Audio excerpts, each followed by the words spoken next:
Welcome to the CrossFit Canada podcast, telling the stories of Canadian affiliate owners and coaches.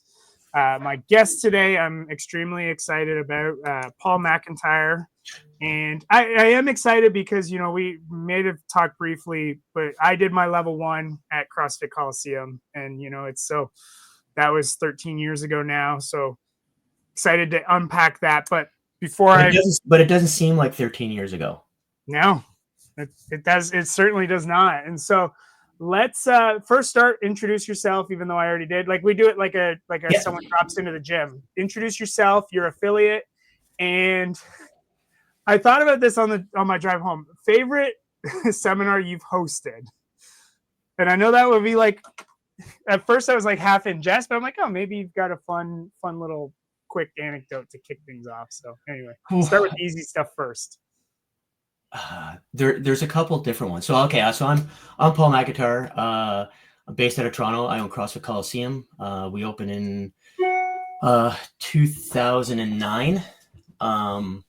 So we just started our 16th year. So we're one of the original affiliates in Toronto, and we're one of the, I guess, one of the only surviving, like, from that time frame.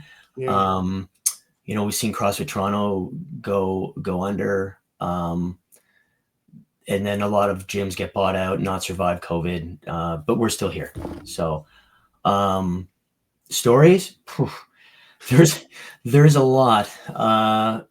If you want to talk level ones, there's a couple. I mean, I think the first level one that we hosted, in 2008, and that's where I got my certification, or my qualification, whatever they're calling it today.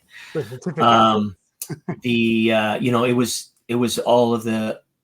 was crazy. There was a show up, don't know who's coming. Pat Sherwood shows up, Chuck Carswell, EC shows up, John Gilson, so all the OGs.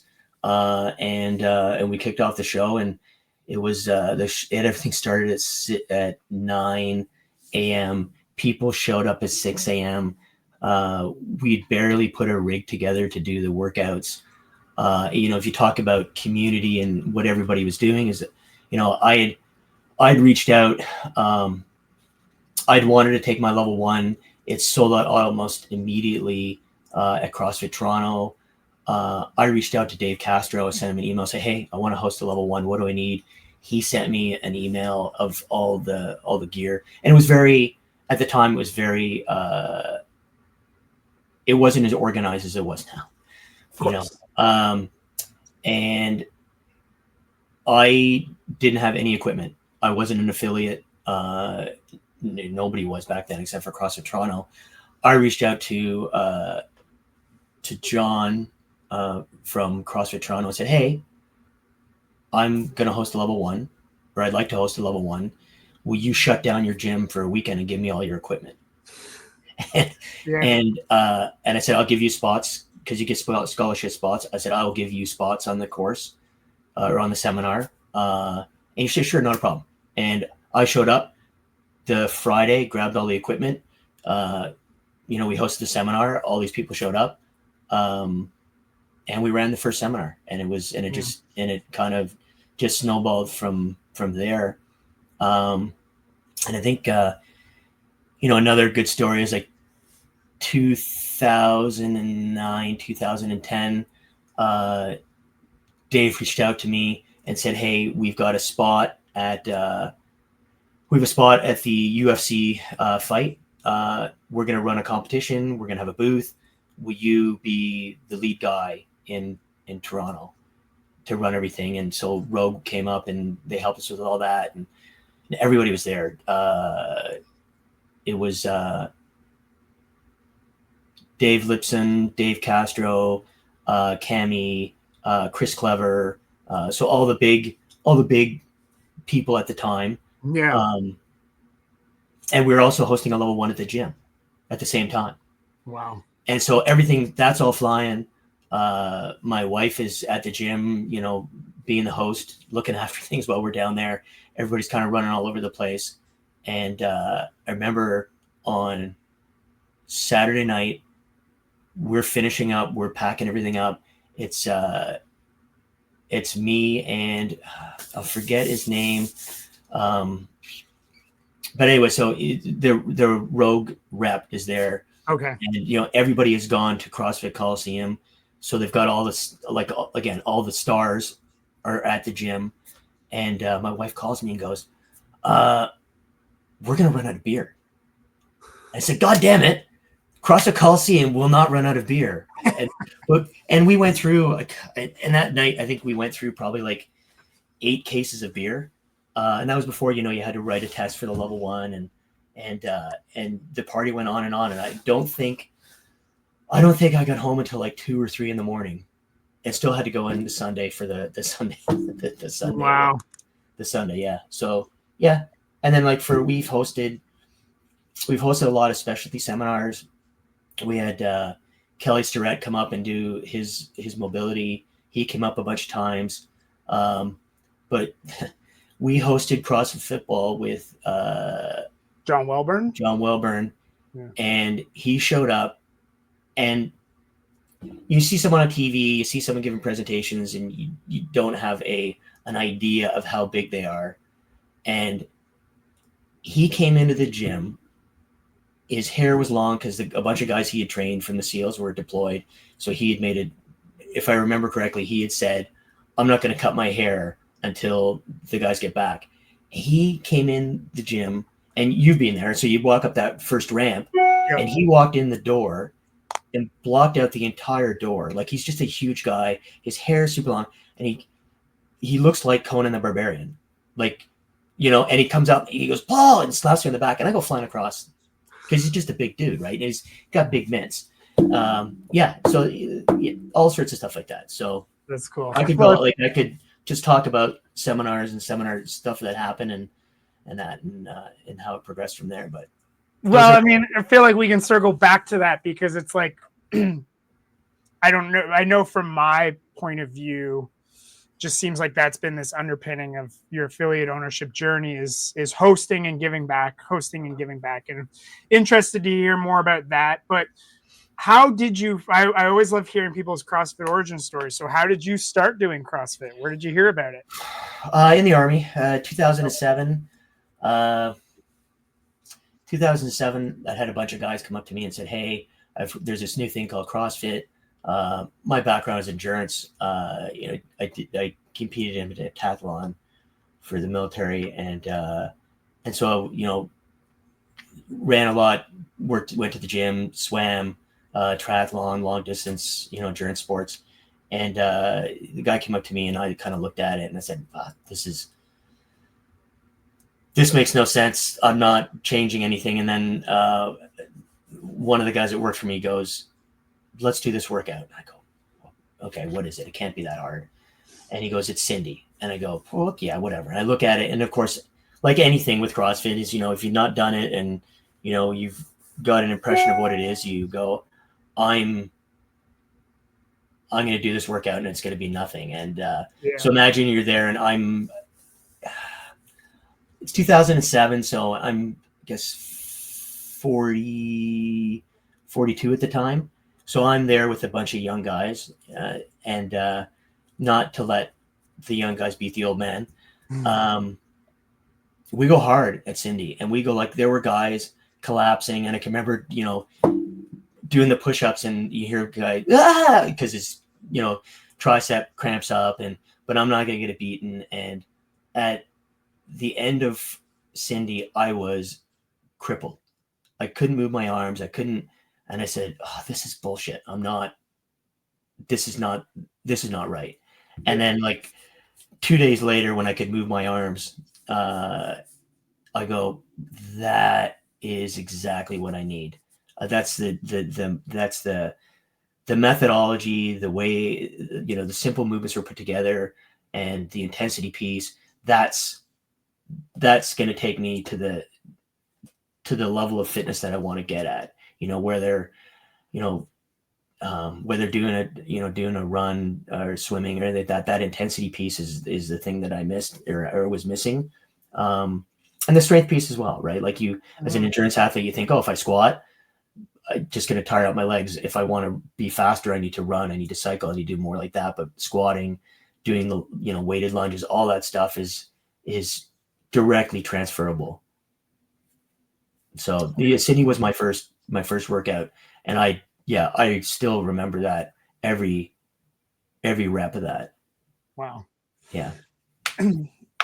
And then when was the moment when you were like, okay, I think I want to do this? I don't know if the word business came into mind at the time, but at least it's like, how did you hear about affiliates? Like what led to getting opening your affiliate? As soon as the level, as soon as I did Cindy and I realized that this is the methodology in fitness that I need to follow, I was like, okay, well, if I really want to get a handle of this, I need to get my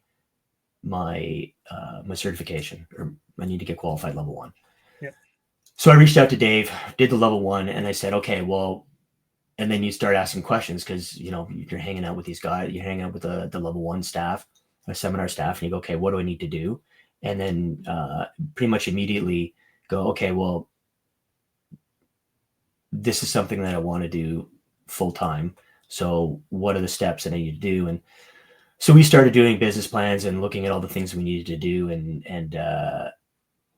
then just said, okay, well, like this, let's apply and get the application done, and pretty much immediately. So like 2008, got my level 1, and 2009, February 2009, we got our affiliation.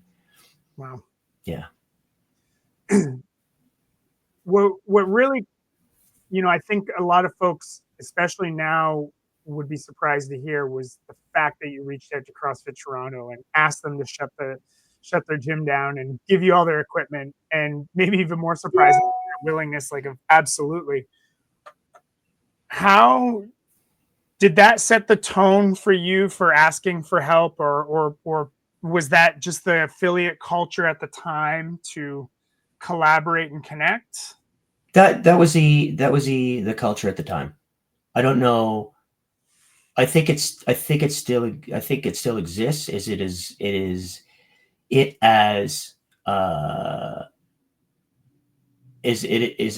pivotal, or is I guess a foundation, as much of the foundation as it should be? No, we could do a better job at that. I mean, we could always do a better job at that. I think that with a lot of gyms, gyms fractured. So, somebody doesn't agree with somebody, they leave, they open up their own gym, and that starts to fracture. And then there's that, and they open up down the street. That happened with like CrossFit Toronto, pretty much like probably within the first couple of years of their operation, and that kind of set the tone. Like, you've in that way. So it's not as good as it could be, but it could be better. But I mean, I feel like that was almost how it had to be, in the sense there was always better ways to do it. But like, what's that in is it mitosis, when two cells duplicate, right? Like, not to turn this into a biology lesson, but it was, the affiliate that I started at, literally, I think a month earlier, there was two people who got up and said, hey, we're opening affiliate just down the road. We're starting on Monday. If anyone wants to come. It's like, okay, maybe that's not the best way to do it, but there's ways to do it. And that's what had to happen for it to grow. Yeah. Because we had a couple coaches leave, and then a couple of members leave later. And I was always of the, hey, great, you want to open a gym, leave on a good note. There will be some members that go, but don't solicit members to go. Open up a certain distance away so that we're not, crossing into each other's paths. Some people did that, some people didn't. And if they did, we still have a healthy working relationship with one another. We talk to them all the time, see them at the games, see them at the affiliate gatherings, and, press palms, drink a beer. But it comes down to that whole respect thing. There's a lot like that going out and putting up a hand in the middle of the class and going, hey, we're opening a box. It's kind of slimy. People are going to figure it out. And if they like your style of coaching, they're going to go, because every box has a different vibe. So, Sure. You get people that come in from another gym and they're looking for a new gym they've come into the city and they're looking for a new gym to belong to. And they go, oh, I like the vibe here. I went to this gym. I didn't like the vibe there. But it's the same thing, around the world. So, I've been lucky to travel. So I've gone to a bunch of gyms in Europe, in the Middle East, South America. And, every gym has a different vibe. Every gym has kind of a different programming philosophy. There's some gyms like in Greece, the gyms were more cardio based because they didn't have a lot of weights. They didn't have a lot of equipment. And then some gyms are smaller, so they just everybody runs it has a different vibe. So the same thing, like coach leaves, opens up his own gym. Some people are going to follow just because they like the vibe that they give off. But I just think it's that whole thing of being respectful, and being an adult and not, going behind somebody's back is the way to kind of handle that thing. And then you have good, takeaways from everything. Right. And so like if someone comes to me and they go, hey, what are you doing? And I'm sure we talked about it at the affiliate gathering, hey, what do you do for this? Or what do you do for that?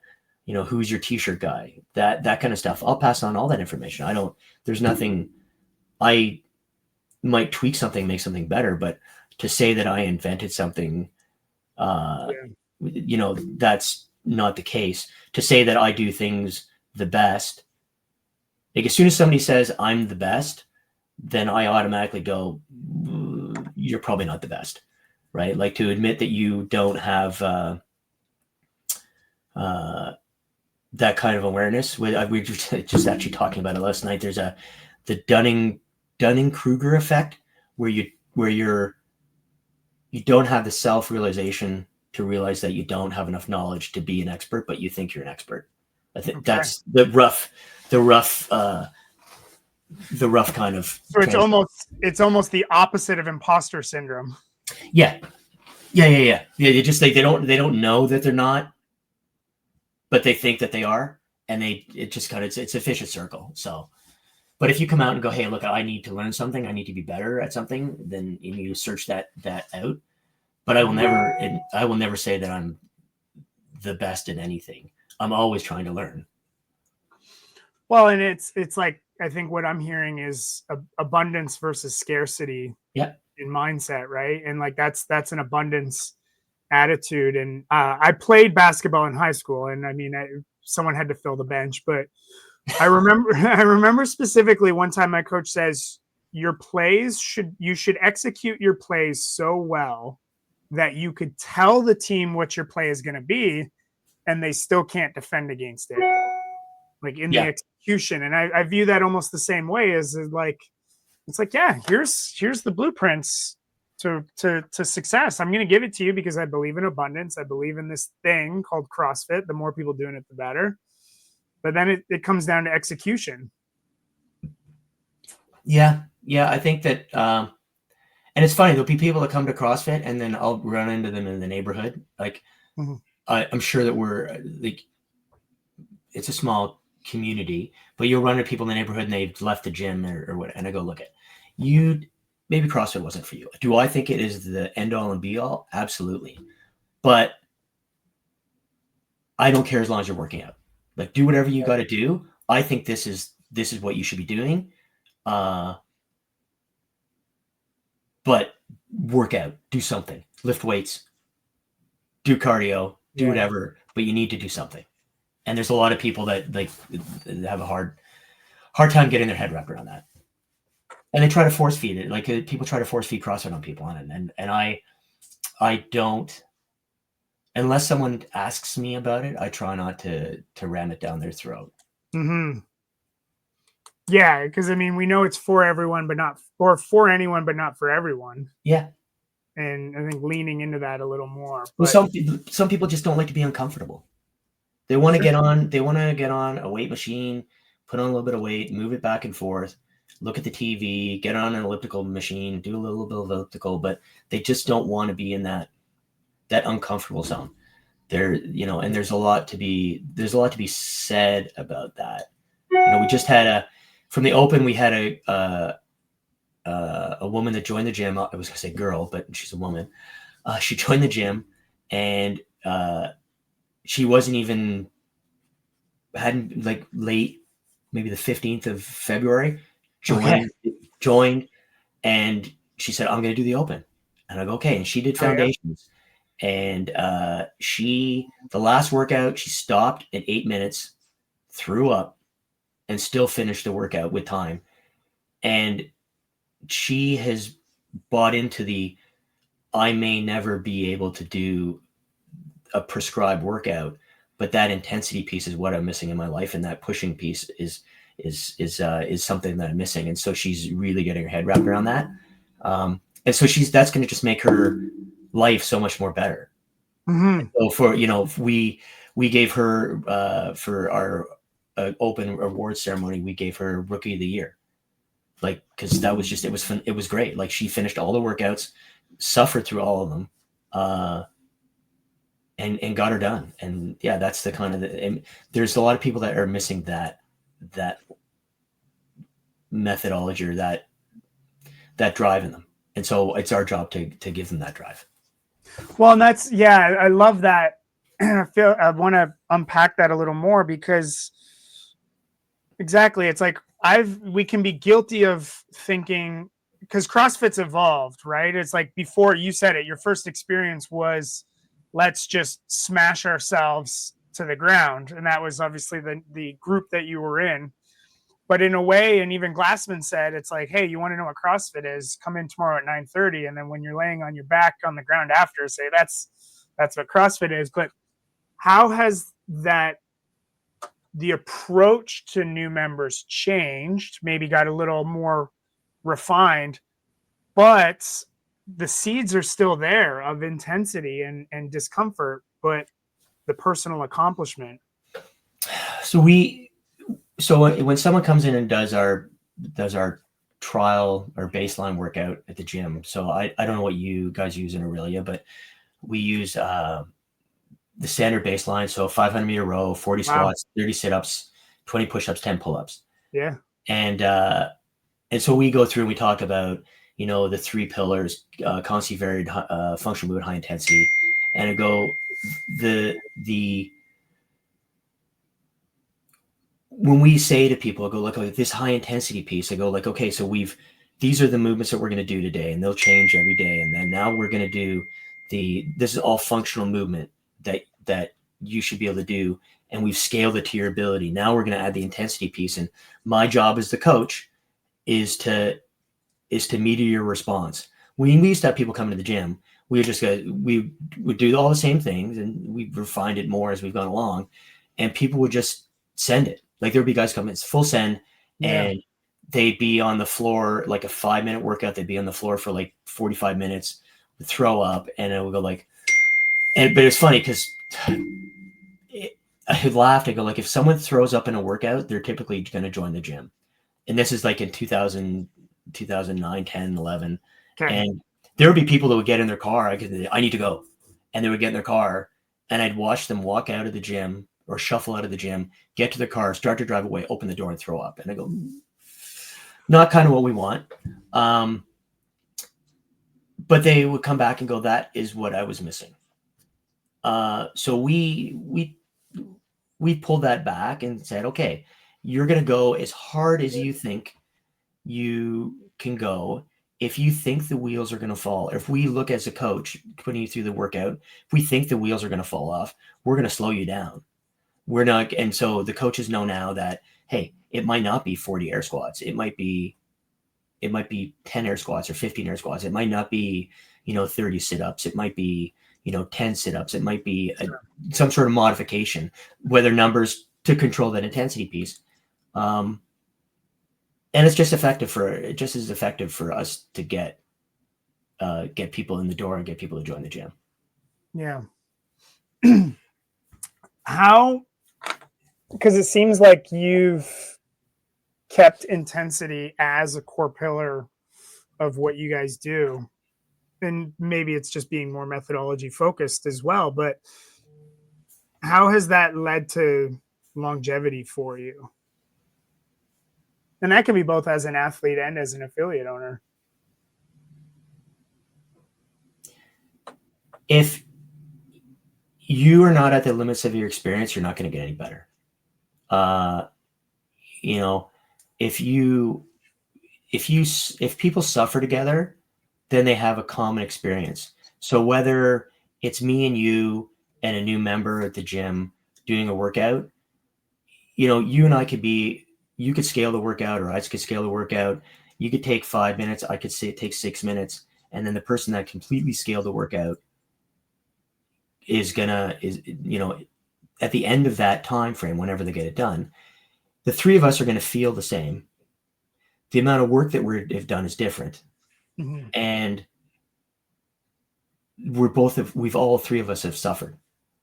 And then we're going to look in that commonality of all three of us suffering is going to make us have more in common. So it could take the athlete or lack of athlete. It's going to take the person that, is a doctor, lawyer, a stay-at-home mom. Everybody is suffering together. And so regardless of where they are in their life, that's going to make the community stronger. Mm-hmm. That is a common bond. So if you sweat together, you have something in common with one another, right? If you don't go and if you're on a machine and you're rowing and you don't have that stressor, you've got nothing in common with the person down from you. So, because I guess what I'm hearing is, like you've said it without saying, is like it strengthens your community. Yeah. And leaning into the intensity is the glue that holds the community together. I think so. And the fact that, everybody goes around high fives one another, we still have beer calls. We still, I'm not sure that how many gyms in Toronto still do that. We have different events at the gym. So we've had, wine and cheese nights, Scotch nights, bourbon nights. We have a yearly barbecue in September where I get up at like a ridiculous hour in the morning and put a pig on a spit. And that is on the spit for like 4 hours. And that giving back and people coming in and talking to one another over a beer or over food is a big deal as well. I think it would be easy for someone to listen to this and then think, okay, Paul's been at this for a long time. It's easy for him, but I want to backtrack. Like I said, so I did my level 1 at your affiliate. It was November 30th into December 1st of 2013. So very end of 2013 into 2014. What was, in your time machine, what was affiliate ownership like for you? And then what were the subsequent years like? So I guess you would have been open for 5 years. Yeah, we'd open for 5. Yeah, we're just coming up to 5 years. Well, 4-ish. Yeah, I guess so. And then we were just getting members in the door, getting people part of the community. I was still doing a lot of coaching. We still had a core group. I think we had 4 or 5 coaches. Okay. That were doing, evenings and some day stuff.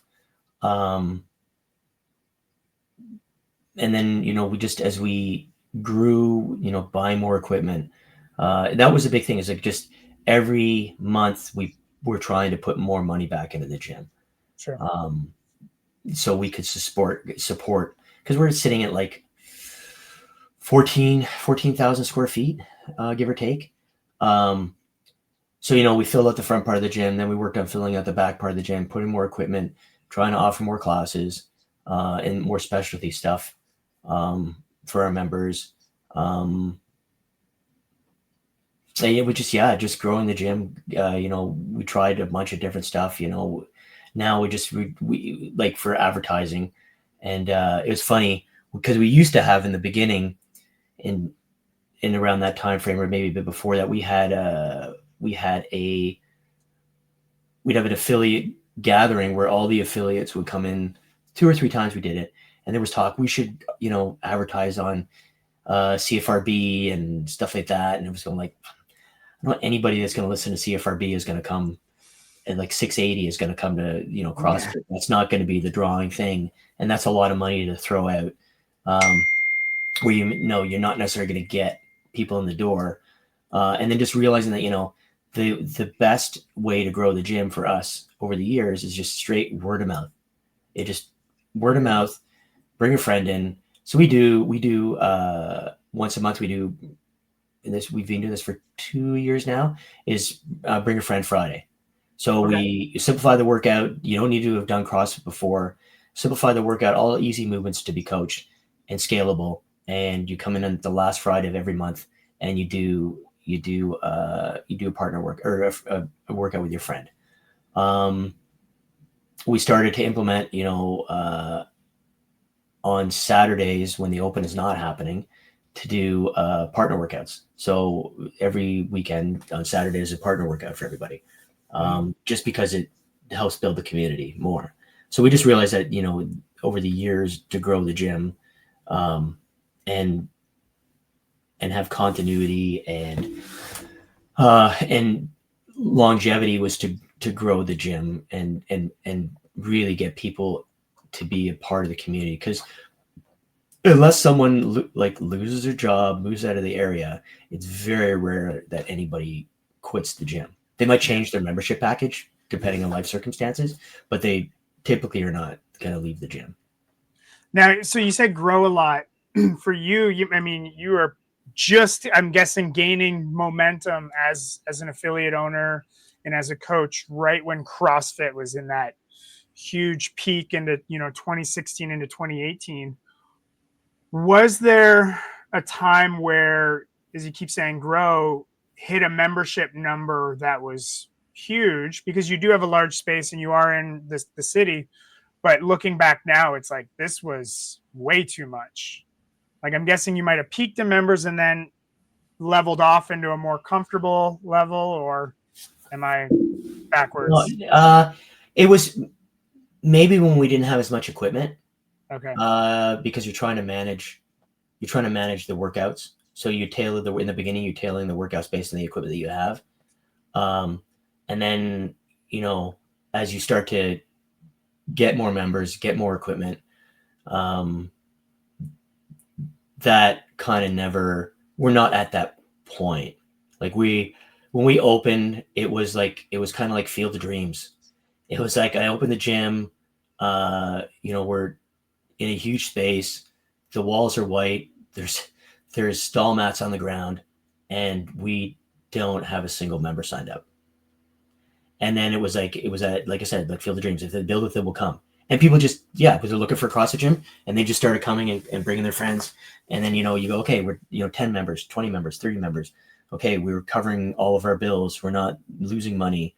And then, okay, great, we're making money. Everybody's getting paid.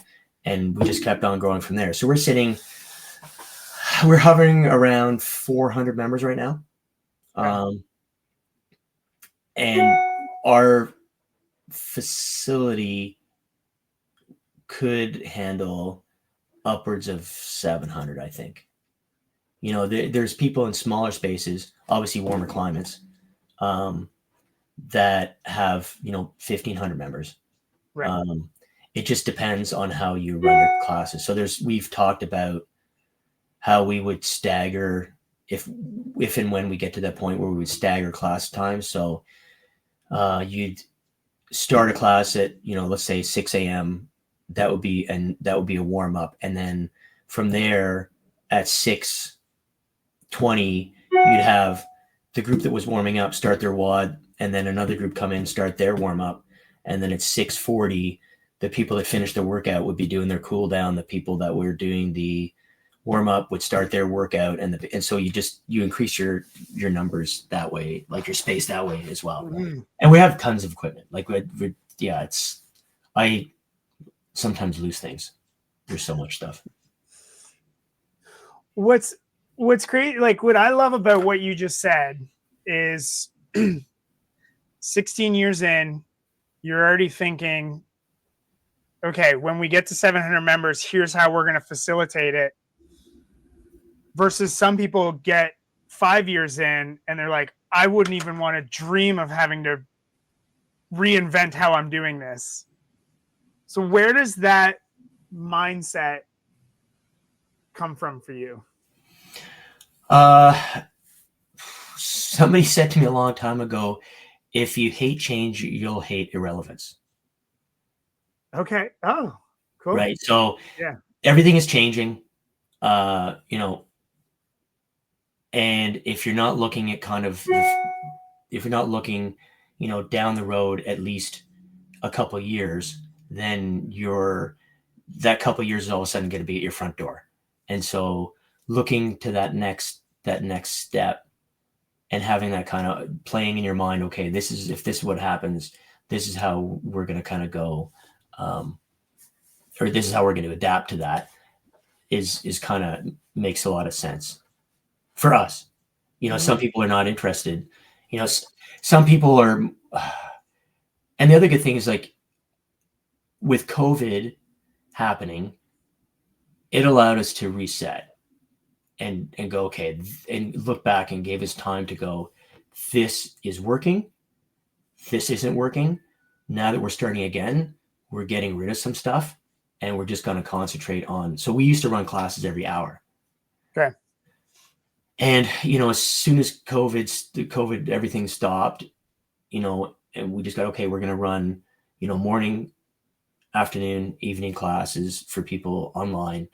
We rented out we dropped everybody's membership, and we said, okay, here, borrow the equipment. Your membership will be your rental fee, which we were very lucky. Our members are great. And our landlord was great too. So, we got through that and said, okay, well, now we start up again. We're not going to go to every hour on the hour. It's not fiscally responsible. Now that we're back into it. So we got rid of that. And then we just added things in. So we've taken away classes that aren't working and added other things in. Like we added strongman in. We always had mobility. So before, it used to be, if you were doing 3 times a week, if you want to do mobility, you needed to give up one of your classes. And so we said, people need to work on their mobility. We're gonna eat the cost of that, and it's just doesn't matter what membership you're at. If you want to come in and work on your mobility, we're gonna suck it up, and you're gonna come in and do mobility, and just not gonna affect your classes. And so now that class is pretty much full all the time, and it was a great add-on. We threw in Olympic lifting because there's people that want to work more on that, so we have that run twice a week as well. With strongman that works on Tuesday evenings for after classes, that works well. So we're just looking at always kind of changing things up and adding things in that's got not just a benefit to an individual, but to the community as a whole. Sure. And so, yeah, like I'm curious of what goes into your decision-making process for something like that, to either cut it or add it, because I think there could be a potential for distraction as well for an affiliate owner to potentially think, if I add more, I'll get more, but that may not always be the case either. Yeah, so I'll add it. Obviously, it has to be fiscally responsible. Okay. I'll add it, but if a coach, like one coach, Brandon, who wanted to run the Olympic lifting, said, I want to run it, that's okay. how are we going to make this profitable? How are we going to make it worth your while and our while? And we came up with a game plan, and he runs it. And so if he wants to change stuff now, then he's running that, and we'll change it. But I'm not leading that. I've given him the opportunity to make money and to run his program. Our CrossFit Kids, Coach Amy, she runs that, and she's responsible for that. So she has a slot, and she can move stuff around. We get together for coffee. We're going to change stuff, move stuff around, and she runs with that. And she's the one that makes that. So knowing that I don't want to coach every class, I have my CrossFit Kids certification, but I don't have time to run it.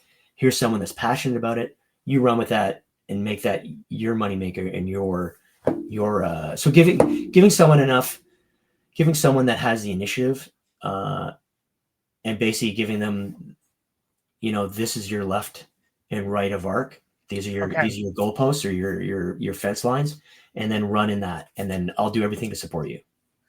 Okay, so we as a business, CrossFit Colosseum as a business, can facilitate this additional thing. Yeah. But Paul McIntyre can't be the one doing all of the things. Yeah.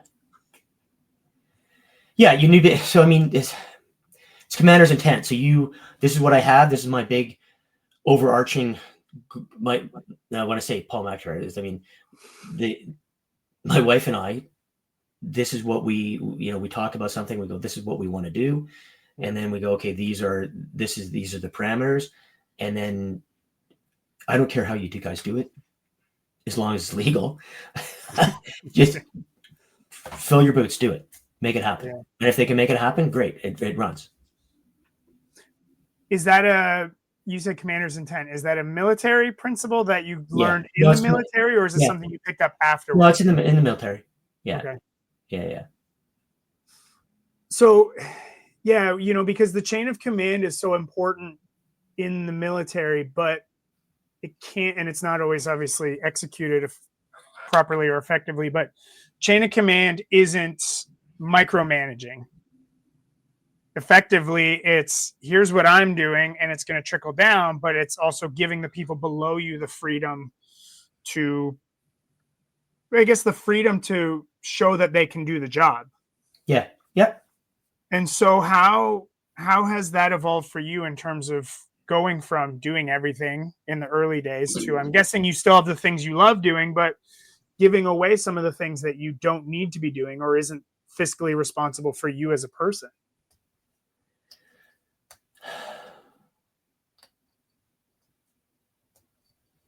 It's developing the team around you, and knowing what their strengths and weaknesses are, and knowing what they're capable of doing.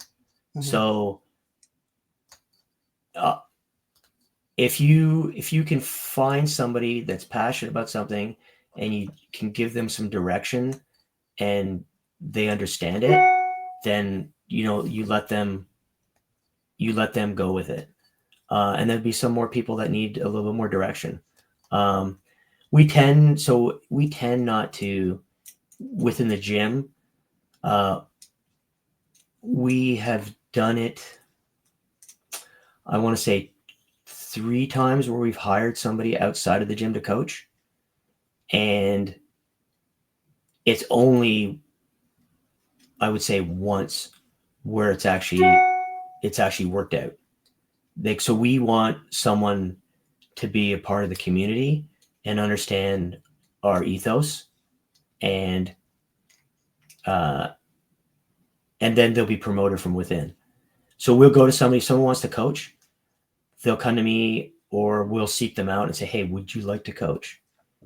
Or I want to coach. And then we'll work with them on that.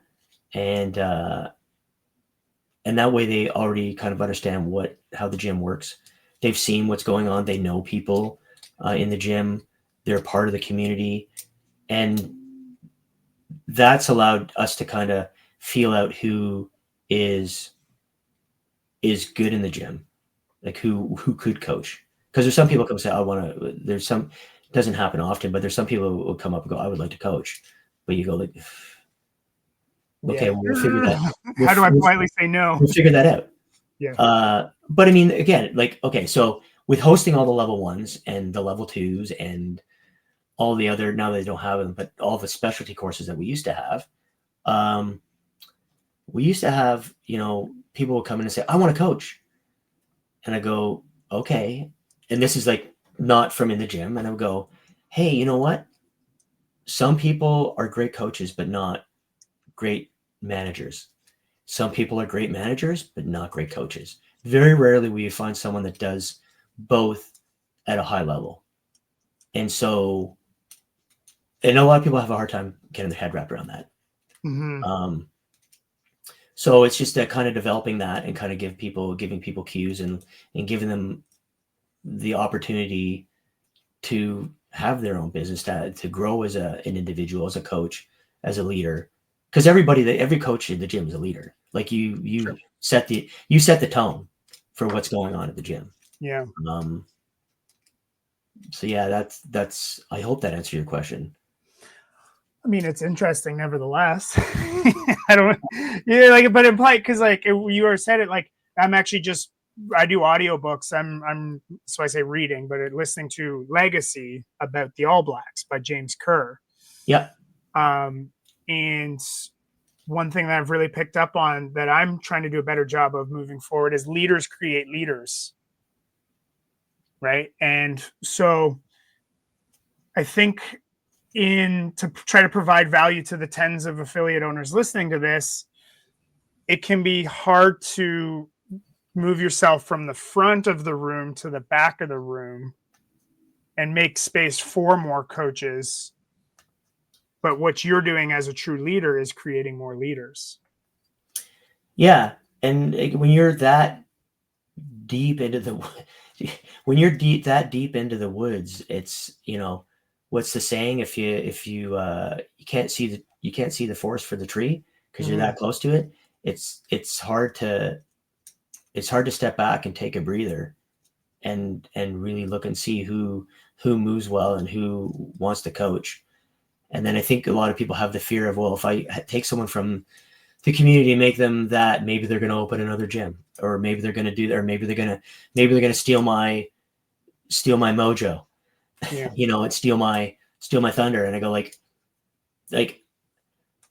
I don't coach nearly as much as I used to. I coach, I want to say probably like still 6 hours a week, maybe more, give or take, depending if a coach is on leave or on holidays or something like that. And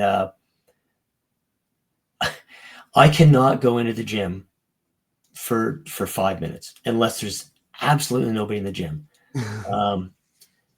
My wife Irina, she will, if I go in, hey, I just had to stop into the gym for a minute, she goes, drop me off at home, because she's learned that as soon as I go into the gym, somebody wants to talk to me. Somebody wants to say, hey, how are you? Somebody wants to go, they haven't seen me in a bit. They want to talk about what's going on in their life. So that stepping back piece also allows me to develop the community more. Like, there's not a single person that doesn't come into the gym and it's 400 members, that I can't remember their name. It might take me a minute or two, but I'll remember their name, and I will know something about them, whether they're married, what they do for a job, what they do, if they have a dog, they have kids, that kind of stuff, because it's important to know that kind of stuff. And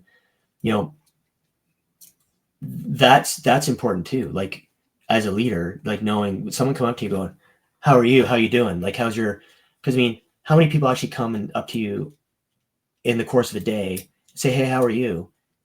And they don't care. Right. They don't give a damn about you. But when I go in and I see somebody at the gym and I say, hey, how are you? I'm asking them because I want to know. And that makes people feel connected to you and a part of the community. Like, that's super important. And I try to pass that on to the coaches of the gym as well. If you're talking about like the development piece, is that, like I say, hey, you know what? The warm-ups are pretty standard. Unless someone's brand new to the gym, the warm-up is on the board. You're going and you're telling people what they do, what to spend, you want to feel this, you want to feel that when you're warming up. but I use it. So I'll run it down with people, but I go from person. Hey, how are you? How are you feeling today? What's going on? That connection with the person. So they feel more connected with you. And that is, that's the best hour of your day. And it's supposed to be your best hour of your day. I tell people that the gym should be like Vegas. You should be able to come in and blow off steam and not worry about that going back to anybody, or not, I'm going to tell this person or that person's going to tell that person, where you can't do that in everyday life. You can't just say someone's an idiot and not worry about what somebody else is saying. You can't go, oh, my wife or my husband is pissing me off, and not worry about that going to somebody else. And I go, if it happens, you are pissed off, you want to cry, do whatever. I don't care. You're at the community where you should feel safe at all times. That's what I tell the coaches, is that they need to feel that they want to be here, and that this is a special place for them. Yeah. Well, I think about, as you said at the beginning, like, maybe that goes on a t-shirt. CrossFit Colosseum will not run out of beer. And I say that as like, you're a host. Yeah. Yeah. And you genuinely love hosting. And it's like, you've just made CrossFit Colosseum your home, in the sense that you're hosting not just seminars, not just summits, but you're hosting those people in your four walls, and you want to be a good host. Yeah. Yeah. But that's something that's just in your being. But maybe what about for those who aren't hosts? But that doesn't mean, I guess what I'm hearing is, like, some people may be listening and be like, I hear that, but maybe that's not my strength. So, like, how does an affiliate owner lean into their strengths as a person?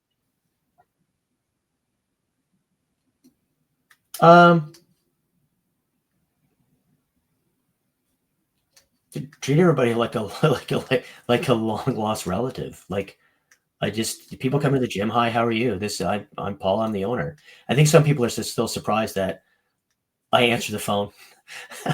And it's my email, and I will make sure they know that I'm the owner of the gym. I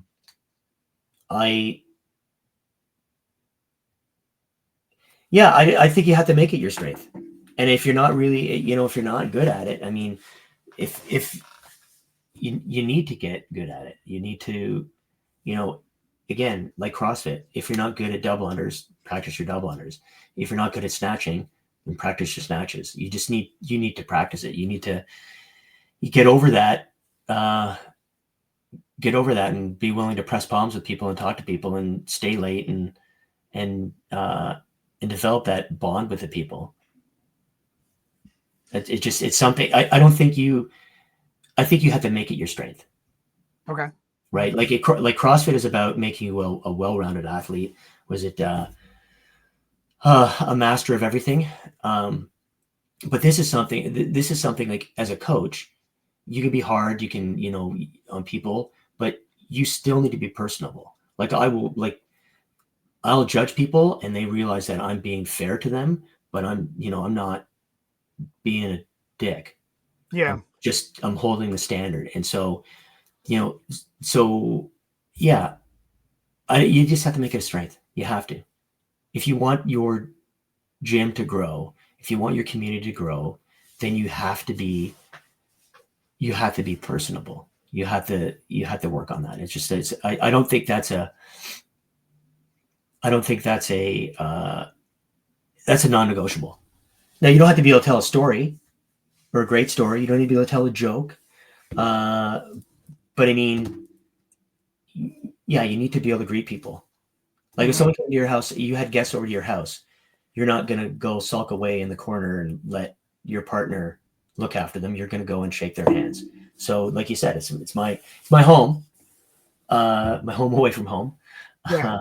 But you need to press palms. Like, someone's coming to visit your house, and it's important, right? How do you, but in that same breath, how do you protect your energy? Not protect, but I guess, like, either refill it What gives you energy and revitalization to still be thinking about 700 members down the road? Because that could be another 2, 3, 4 years. So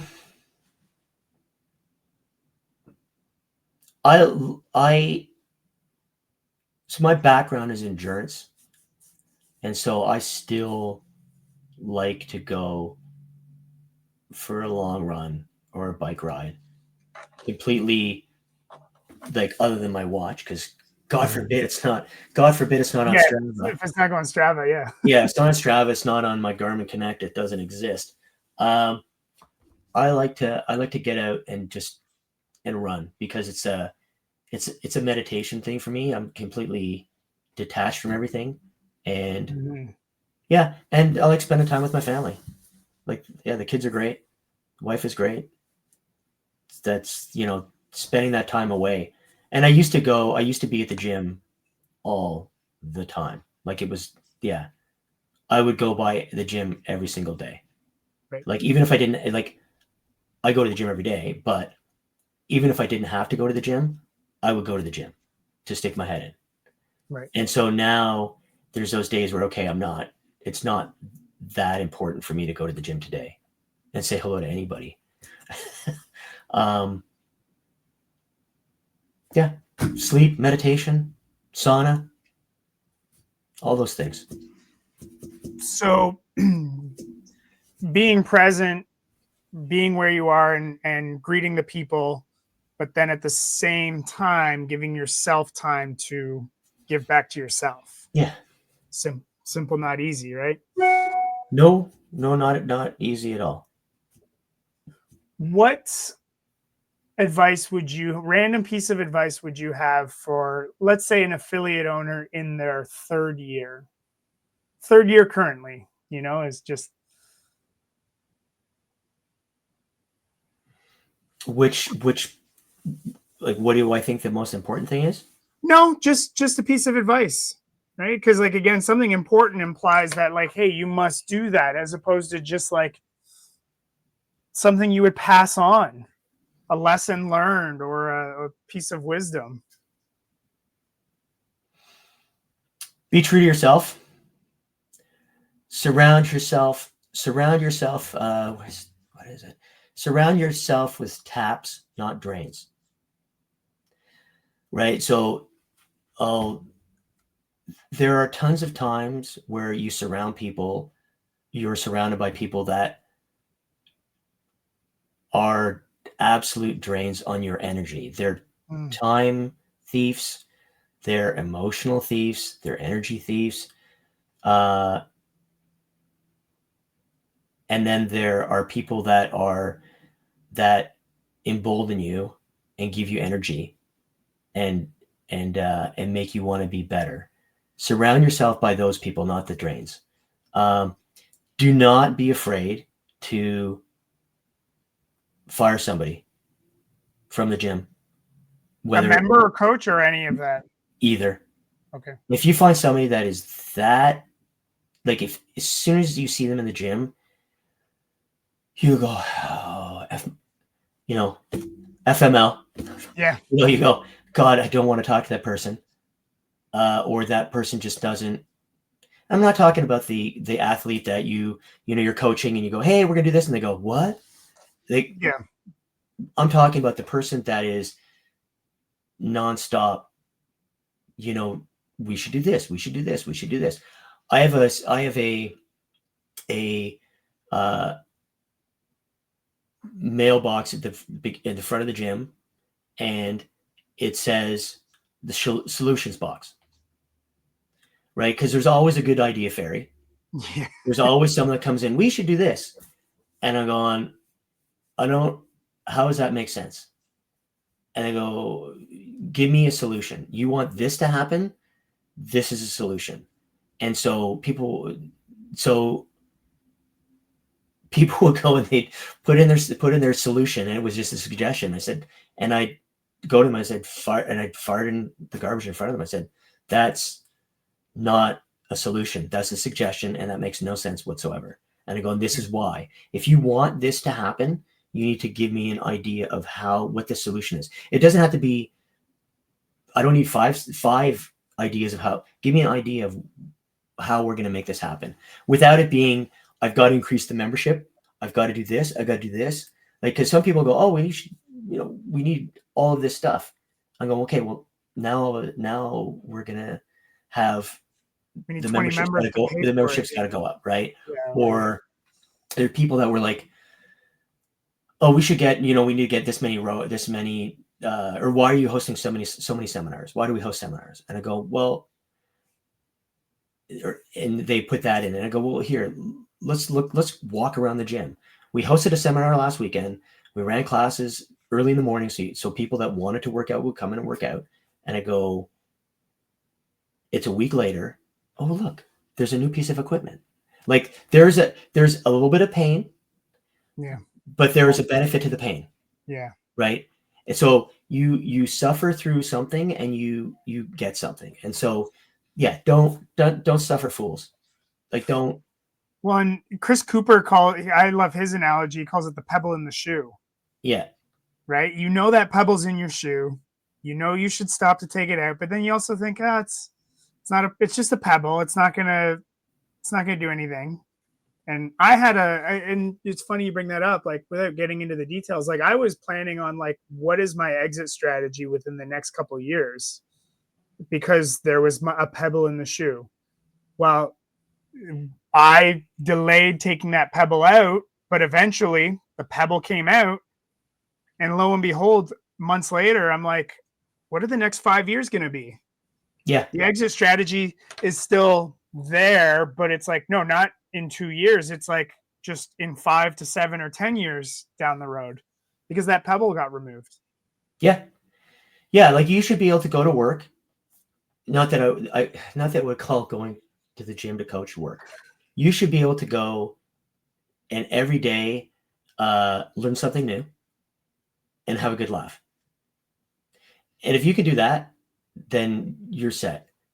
You surround yourself with taps, with people that are giving you energy. It doesn't matter how